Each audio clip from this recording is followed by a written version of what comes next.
Alors, bonjour à tous et à toutes et bienvenue à ce cours de service à la clientèle, les clients difficiles. En premier lieu, je m'adresse aux étudiants de William et Lydia. Bonjour, moi c'est Jean-François Pilon, je suis l'hôte enseignant de service à la clientèle. Je vais essayer de faire le mieux que je peux pour vous donner ce cours sur les clients difficiles. Alors, voici le plan de match pour aujourd'hui. Ah oui, il faut que je vous avertisse, ça se peut que de temps en temps, vous m'entendiez siroter mon café. Il est tôt le matin.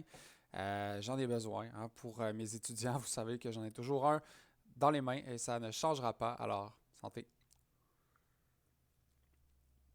Donc, plan de match aujourd'hui.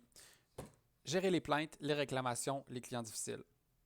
Pour ceux qui font du service à la clientèle, qui ont des jobs qui ont à être en contact avec les clients, vous savez à quel point des fois on a des clients difficiles. Vous savez à quel point des fois c'est difficile de négocier avec eux. Puis aujourd'hui, c'est un cours, on va regarder un peu comment ça fonctionne avec des clients difficiles. On va le voir, c'est un cours qui est en 5 parties. Donc, il va y avoir des vidéos pour les 5. Le premier lieu, on va regarder c'est quoi différents types de personnalités avec des clients internes.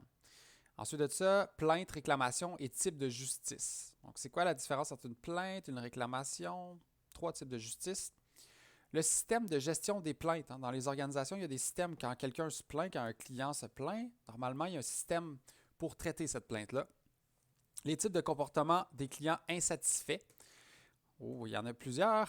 Et comment se comporter avec les clients difficiles. Une section qui va fort probablement vous intéresser beaucoup, étant donné qu'il y en a beaucoup qui font du service à la clientèle ici. Alors, commençons. On va enlever ça. Quelques chiffres maintenant. Un client satisfait en parle à 5 personnes et un client insatisfait en parle à environ 10 personnes. Ce qui veut dire que souvent, mettez-vous quand vous êtes client, par exemple, souvent on en parle quand on n'est pas très content. Hein?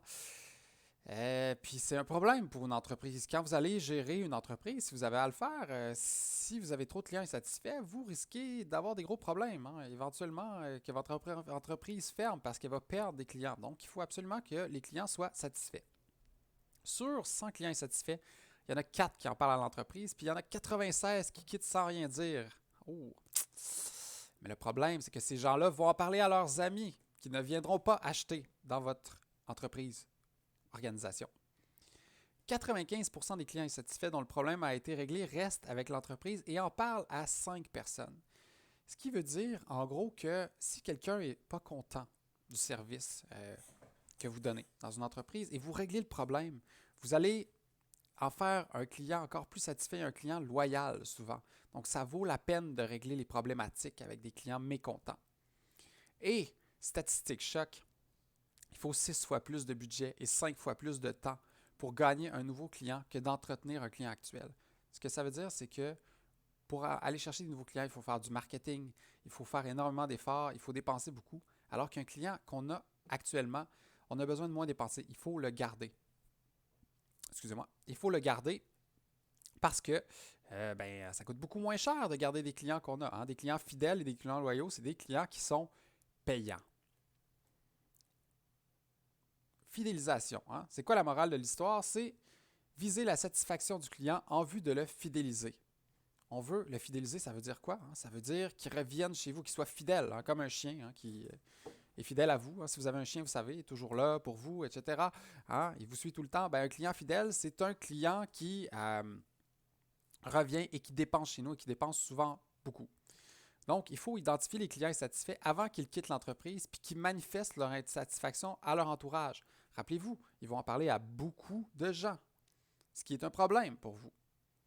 Alors, commençons maintenant tout de suite la partie 1. Hein. Les types de personnalités. On va regarder 4 grands types de personnalités pour des clients internes. Des clients internes, c'est quoi? Clients internes à l'intérieur de l'organisation. Il y en a 4. Rationnel, curieux, décideur et expressif. Commençons par le rationnel. La personne ayant une personnalité dominante rationnelle est patiente. Elle établit un bon contact visuel. Alors, regardez l'image. La dame a un bon contact visuel et avec son interlocuteur, puis a une physionomie expressive. Elle préfère les entretiens privés puis les petites réunions au grand groupe, hein, ou au travail, c'est ça, en grand groupe ou au travail solitaire. Elle aime les explications précises et complètes.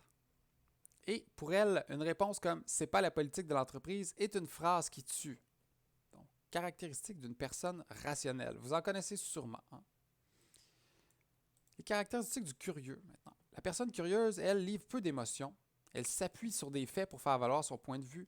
Elle préfère communiquer par écrit plutôt qu'en personne ou par téléphone. Elle préfère le côté formel et la distance dans ses contacts. Elle aime utiliser les formules de politesse et les noms de famille.